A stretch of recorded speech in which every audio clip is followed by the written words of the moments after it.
الحمد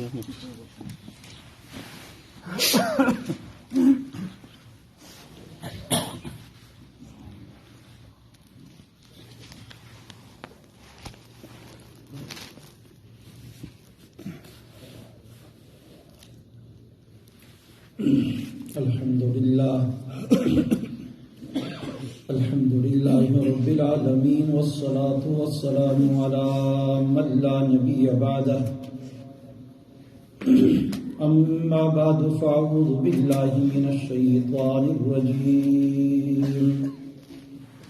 بسم الله الرحمن الرحيم وإذ يرفع إبراهيم القواعد من البيت وإسماعيل ربنا تقبل منا إنك أنت السميع العليم ربنا واجعلنا مسلمين لك ومن ذريتنا أمة مسلمة لك وأرنا مناسكنا وتب علينا إنك أنت التواب الرحيم ربنا وبعث فيهم رسولا منهم يتلو عليهم آياتك ويعلمهم الكتاب والحكمة ويزكيهم إنك أنت العزيز الحكيم صدق اللہ العظیم. نہایتی قابل قدر حضرت مفتی صاحب اور میرے مسلمان بھائیوں، بزرگوں اور گھروں میں سننے والی میری مسلمان ماؤں، بہنوں، بھائیوں، السلام علیکم ورحمۃ اللہ وبرکاتہ. آج ہم عازم سفر تھے، تو یہاں پر ایئرپورٹ کے قریب تھے، نماز جمعہ ہم ضائع نہیں کر رہے تھے. تقدیر کا فیصلہ یہاں تھا، راستے میں پروگرام بنتے گئے کہ کہاں جمعہ پڑے. تو اللہ رب العالمین نے یہاں کی چائے، یہاں کا آپ کے سامنے بیٹھنا یہ لکھا ہوا تھا، تو تقدیر کھینچ کے ہمیں یہاں تک لے آئی. تو اس لیے انسان کہ بس میں کوئی فیصلہ اس کے بس کی بات نہیں ہے. جو کچھ رب العالمین نے انسان کے لیے لکھا ہوتا ہے انسان اسی طرف چلتا ہے. بے شک یہ مسلمانوں کا عقیدہ ہے. اسی کو ہم کہتے ہیں بالقدر خیرہ و شرہ من اللہ تعالی. ہر اچھی اور بری بات اللہ کی طرف سے ہوتی ہے. انسان کی تقدیر میں جو لکھا ہوتا ہے اس کو پہنچتا ہے، ہر اچھی اور بری بات. تو یہاں پر یہ ایک اچھی بات ہوگی کہ ہمیں اللہ رب العالمین نے یہاں دین اسلام کے سلسلے میں چند باتیں کہنے کی توفیق عطا فرمائی. علماء کو جمعہ پڑھانے والے امام جو ہوتے ہیں ان کا ذوق ہوتا ہے کہیں نہ کہیں ہمیں جمعہ پڑھانے کا موقع مل جائے. ہو سکتا ہے ہمارے اس جمعہ پڑھانے سے کسی ایک تک اللہ رب العالمین کی دین کی بات پہنچ جائے، کسی کے کانوں میں آواز پہنچ جائے، رب العالمین اس کے دل میں وہ بات بٹھا دے، اللہ تعالیٰ اسے ہدایت دے دے. یہ ہماری نجات کے لیے سب سے بڑی چیز ہو جاتی ہے، کیونکہ ہمارے پاس اور کوئی چیز نہیں ہوتی. صرف یہ ایک چیز لے کے، تمنا لے کر دنیا میں چلتے اور پھرتے ہیں. اس سلسلے میں ہم آگے بھی اسی سلسلے میں جا رہے ہیں. تو یہاں پر آئے تو مفتی صاحب کی شفقت، ان کی مہربانی کہ مجھے یہاں بٹھا دیا. اور یہ مفتی صاحب کے سامنے باتیں کرنا، علامہ صاحب کی جگہ، ایسے علمی شخصیت کی جگہ، ایسی ان کی کرسی، اس پہ بیٹھ کر بات کرنا. آپ جیسے لوگ جو علامہ صاحب کو سن رہے ہوں، آپ کے سامنے ہم جیسے لوگ بات کریں، یہ بہت بڑی بات ہوتی ہے، بہت عجیب سی لگتی ہے. لیکن رب العالمین سے دعا ہے کہ جس طرح مفتی صاحب نے اچھی خیال سے، اچھے نظریے سے ہمیں یہاں بٹھایا ہے، تو ہو سکتا ہے یہ کرسی ہمیں ویسا ہی بنا دے. تو رب العالمین سے دعا ہے اللہ رب العالمین صحیح بات کہنے کی توفیق عطا فرمائے، اور اللہ تعالیٰ ہم سب کو دین اسلام پر استقامت دے، دین اسلام کو سمجھنے کی توفیق عطا فرمائے. میں نے آپ حضرات کے سامنے یہ سورہ بقرہ کی چند آیتیں تلاوت کی ہیں.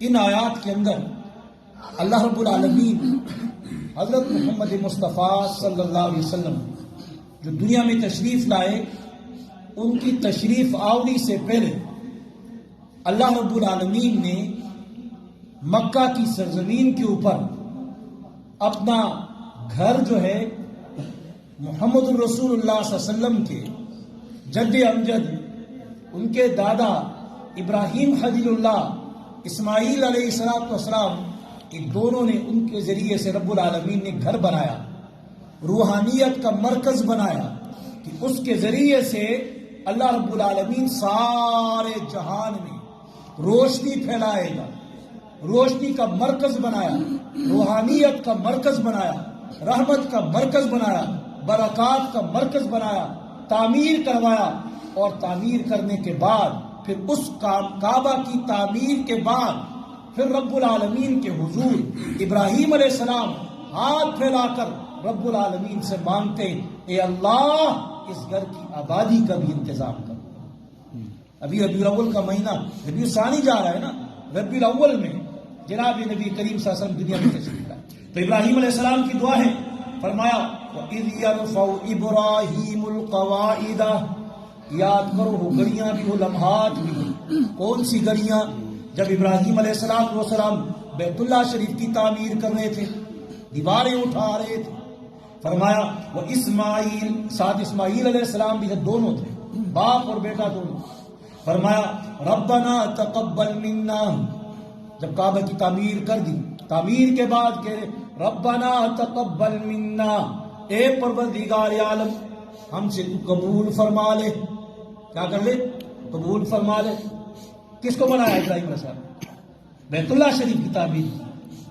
بیت اللہ شریف کوئی عام سا گھر تو نہیں ہے نا، وہ ہے تو جہان ہے، وہ نہیں ہے تو جہان نہیں ہے، وہ گھر ہے جو اللہ رب العالمین کی تجلیات کا مرکز ہے، اللہ کی رحمتوں کے نزول کا مرکز ہے۔ اس مرکز کی تعمیر کر کے ابراہیم علیہ السلام دعا کر رہے ہیں۔ کیا دعا کر رہے ہیں؟ ربنا، اے ہمارے پروردگار، ربنا ربنا۔ اب یہ پیغمبر کے ہاتھ اٹھتے ہیں اور دعا کر رہے ربنا ربنا، تو اس سے ایک سبق ملتا ہے پوری انسانیت کے لیے۔ اللہ تعالیٰ نے ابراہیم علیہ السلام کی دعا کو یہاں پر جو ضبط کیا، تو اس سے ایک سبق ملا کہ اے بندے، جب بھی تم دعا کرو، جب بھی تمہیں کوئی چیز ضرورت ہو، جب بھی تمہیں کوئی حاجت ہو، تمہیں دعا کی ضرورت ہو، تو دعا کس سے مانگا کرو؟ ربنا ربنا، اے ہمارے رب۔ دیکھو ابراہیم علیہ السلام جیسا پیغمبر جو انبیاء کے والد بھی ہیں اور دادا بھی ہیں، جن سے اسحاق علیہ السلام کی نسل بھی چلی، اسماعیل علیہ اسحاق علیہ السلام کتنے نبی آئے، وہ پیغمبر کس سے مانگ رہا ہے؟ کس کے سامنے ہاتھ پھیلا رہا ہے؟ اللہ کے ساتھ۔ تو سبق کیا ملا کہ اے امت محمد صلی اللہ علیہ وسلم، قیامت تک آنے والی امت، یاد رکھنا ہمیشہ جب بھی تمہیں ضرورت ہو تو اپنے ابراہیم علیہ السلام کی طرح تم بھی اللہ رب العالمین کے سامنے ہاتھ پھیلا کر مانگا کرو۔ کس سے مانگو؟ اللہ سے، اللہ سے۔ تو فرمایا ربنا تقبل منا۔ دوسری دعا ربنا، ایک تو یہ آ گیا مسئلہ، سمجھ آ گیا سبق۔ دوسرا سبق کیا ہے؟ تقبل منا، تقبل منا، قبول کر لے۔ کس سے؟ ہماری طرف سے اس کو قبول کر لے۔ بنایا کیا ہے؟ بیت اللہ شریف۔ قبول ہی قبول ہے نا، لیکن پھر بھی کیا ہے؟ عاجزی اور انکساری دیکھو پیغمبر کی۔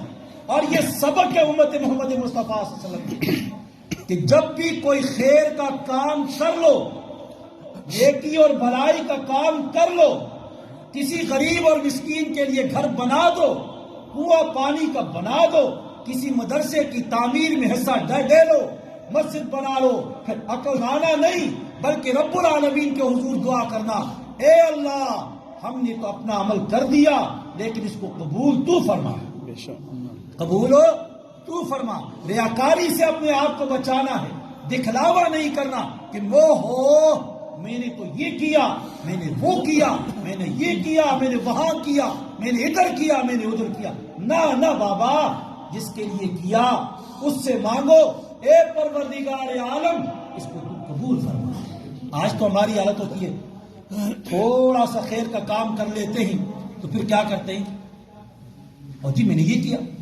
تمہیں پتہ نہیں میں نے اتنے پیسے لگا دیے، میں نے وہ کیا، اتنا دیا، فلاں امام کو، فلاں کو یہ کیا۔ بابا جس کو تم نے کس کے دیا ہے؟ دیا تو اللہ کو ہے۔ اگر اللہ کو دیا ہے تو رب العالمین اس کے بدلے میں تمہیں جزا دے گا، دنیا میں بھی دے گا، آخرت میں بھی جزا دے گا۔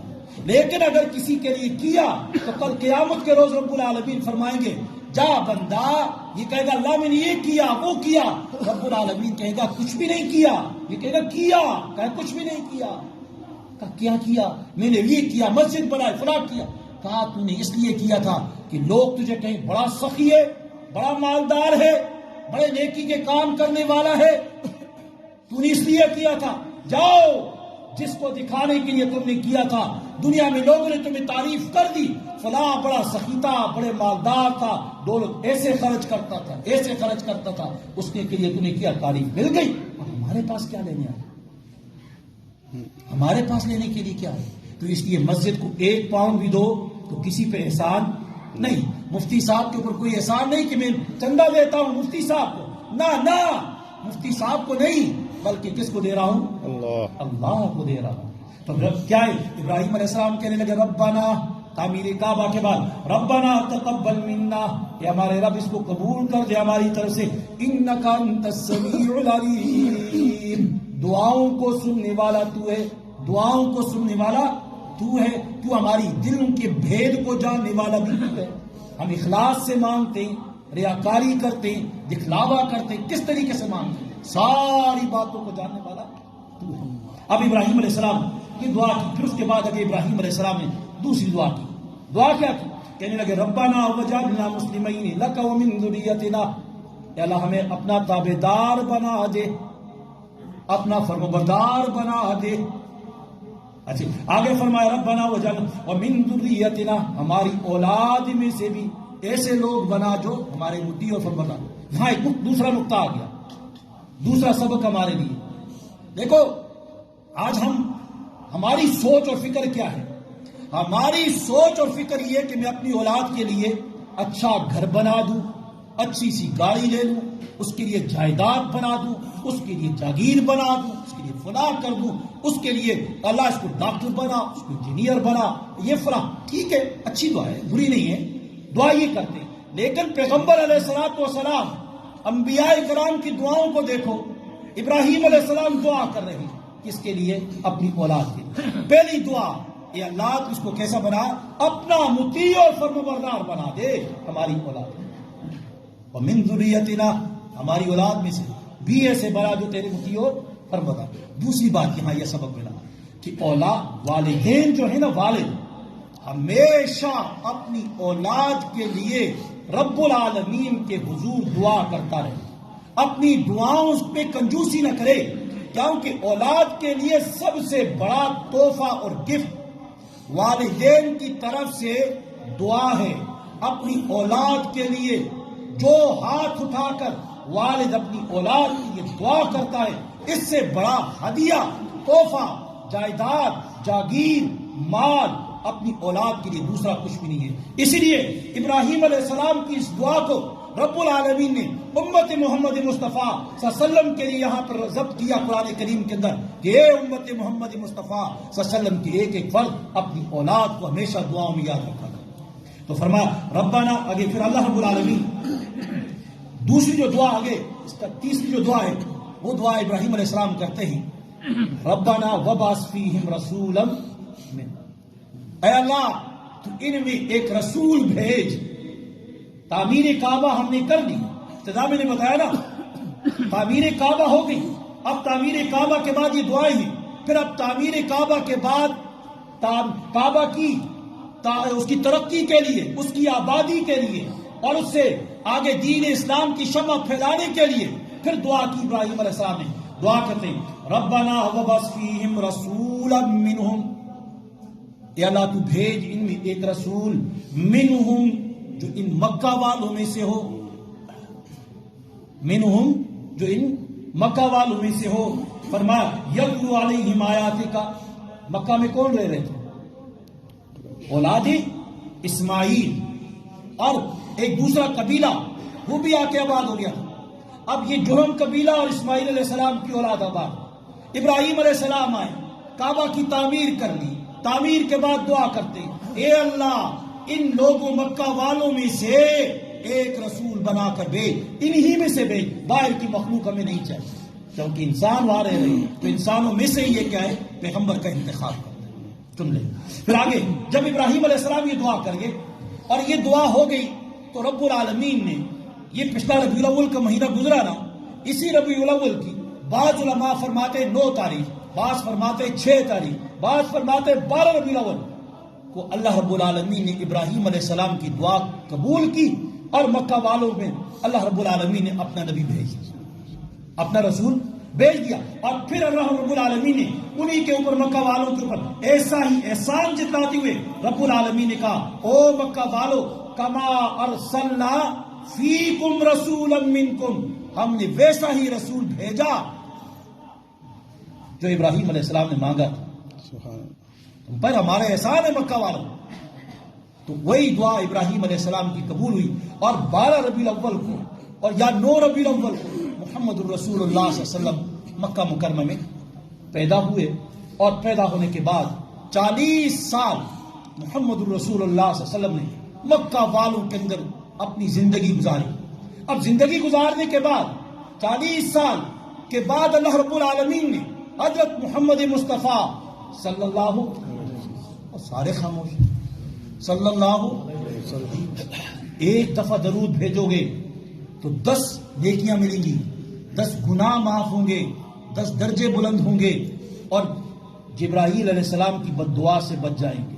جبرائیل علیہ السلام کی دعا یاد ہے نا، رمضان کے مہینے میں اکثر خطبہ سنایا کرتے ہوتے ہیں کہ جبرائیل علیہ السلام آئے نبی کریم صلی اللہ علیہ وسلم کے پاس، ایک سیڑھی، دوسری سیڑھی، تیسری سیڑھی پاؤں رکھا اور کہنے لگے، ہلاک ہو جائے، تباہ ہو جائے وہ شخص کہ جس کے سامنے اے محمد مصطفیٰ صلی اللہ علیہ وسلم آپ کا نام لیا جائے اور وہ آپ پہ درود نہ بھیجے، محمد صلی اللہ علیہ وسلم۔ تو نبی کریم صلی اللہ علیہ وسلم 40 سال مکہ مکرمہ کے اندر رہے، اور 40 سال شب و روز ان کے اندر گزارے، اور جب 40 سال کا عرصہ گزر گیا تو 40 سال کے بعد جب آپ کو نبوت ملتی ہے، نبوت ملنے کے بعد اب جب کوئی صفا کے اوپر کھڑے ہوتے ہیں، چادر ہلاتے ہی اور ساری پبلک آ کے جمع ہوتی ہے، تو محمد الرسول اللہ صلی اللہ علیہ وسلم اپنے آپ کو مکہ والوں پہ پیش کرتے ہیں، اور مکہ والوں سے کہتے ہیں، او مکہ والوں کیسا مجھے تم نے پایا؟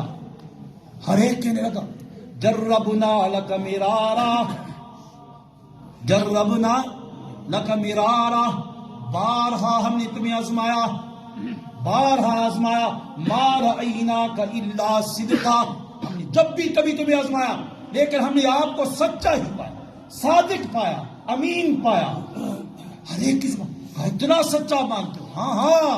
تو پھر جناب نبی کریم صلی اللہ علیہ وسلم نے اپنا پیغام سنایا، اور صرف مکہ والوں کو خطاب نہیں کیا، کیونکہ جناب نبی کریم علیہ السلام پوری انسانیت کے لیے نبی اور رسول بن کر آئے تھے، پوری انسانیت کے لیے رب العالمین کے پیغمبر نے کہا، یا ایھا الناس، او دنیا کے انسانوں، قولو کہو، کیا کہو؟ لا الہ الا اللہ، کہ اللہ کے سوا کوئی دوسرا معبود ہو نہیں ہے، عبادت کے لائق دوسرا کوئی نہیں، یہ سر جھکانے کے لیے، پیشانی کسی کے سامنے رکھنے کے لیے دوسرا کوئی نہیں، تمہارا حاجت روا اللہ کے سوا کوئی نہیں، تمہارا مشکل کشا اللہ کے سوا کوئی نہیں، لا الہ الا اللہ۔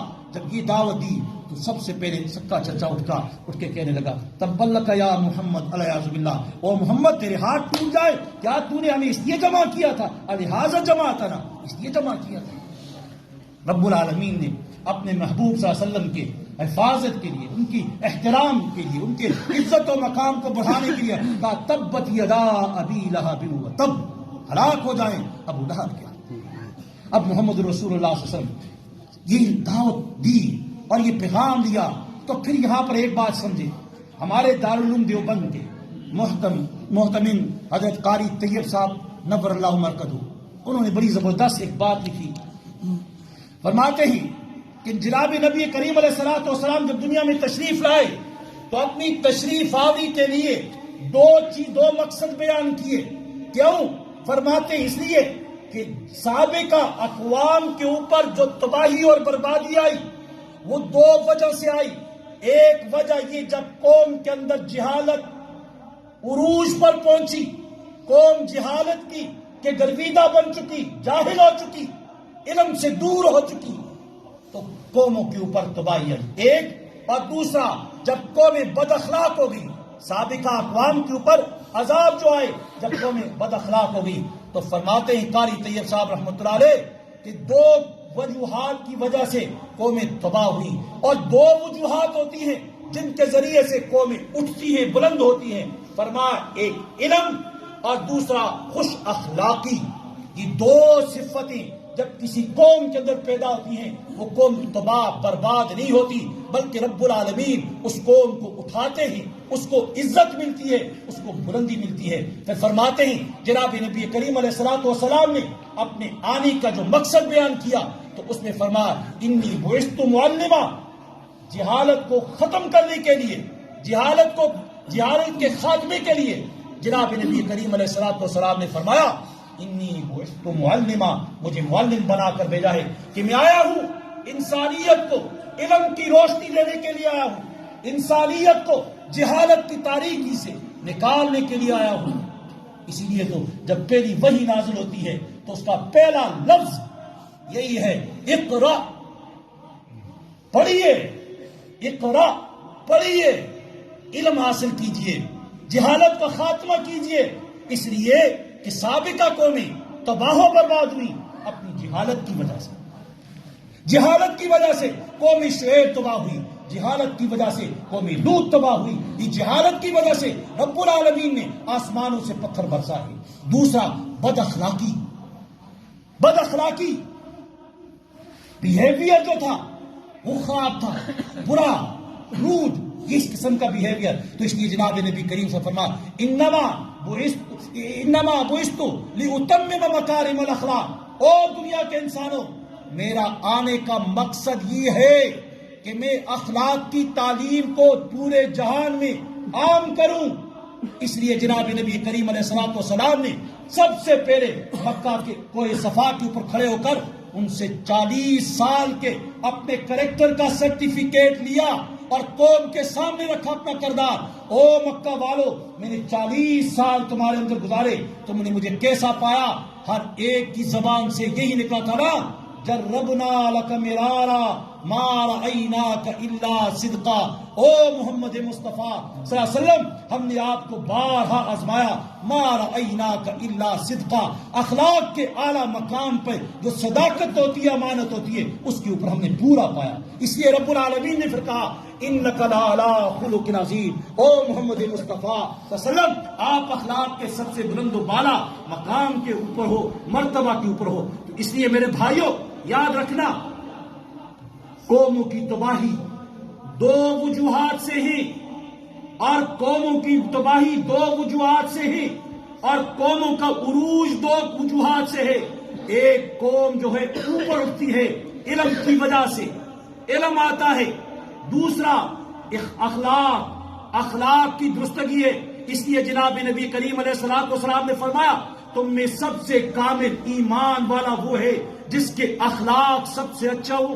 اور پھر فرمایا کل قیامت کے روز سب سے زیادہ میرے قریب وہ شخص ہوگا جس کے اخلاق سب سے زیادہ اچھے اور عمدہ ہوں گے. اور پھر اخلاق کی تعلیم دیتے ہوئے فرمایا رب پیغمبر مصطفیٰ صلی اللہ علیہ وسلم نے کہ من لم یوقر کبیرنا فلیس منا ومن لم یرحم صغیرنا فلیس منا.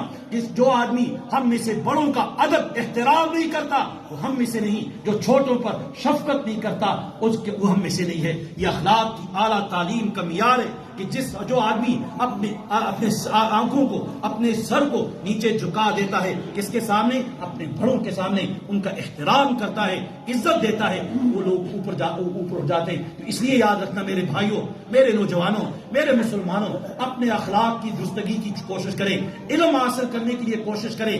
ایک علم ہے جو ہمارا مادی علم ہے، اس سے تو ہم دنیا کی زندگی سنوار سکتے ہیں، لیکن ایک علم نبوت ہے جو روحانی علم ہے. جو آپ کو مسجد میں ملتا ہے، جو آپ کو مدرسے میں ملتا ہے، جو عالم کے سامنے بیٹھ کر ملتا ہے، اس علم کو حاصل کرو۔ یہ علم انسان کو انسان بناتا ہے، یہ علم انسان کی دنیا اور آخرت کی کامیابی کا ضامن ہے۔ اس لیے جو آدمی دینی علم سے اپنے آپ کو وابستہ کرتا ہے، دنیاوی علوم اس کے قدموں میں آ جاتے ہیں، خود بخود وہ ساری چیزوں سے جان چھڑا کر سیدھا اپنی کنسنٹریٹ کرتا ہے فل دنیاوی مادی علم کی طرف۔ لیکن اگر جو آدمی دینی علوم کی طرف نہ ہوا تو اس کا دماغ آوارگی کی طرف جاتا ہے، پھر علم سے وہ دور ہو جاتا ہے۔ اس لیے رب العالمین کے پیغمبر علیہ الصلوۃ والسلام کے دنیا میں آنے کے دو مقصد تھے، ایک علم کا عام کرنا اور دوسرا اخلاق کو عام کرنا۔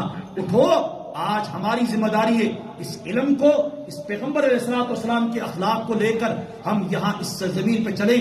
ہم اس ملک میں اسلام کے بھی سفیر ہیں، پیغمبر اسلام صلی اللہ علیہ وسلم کے بھی سفیر ہیں۔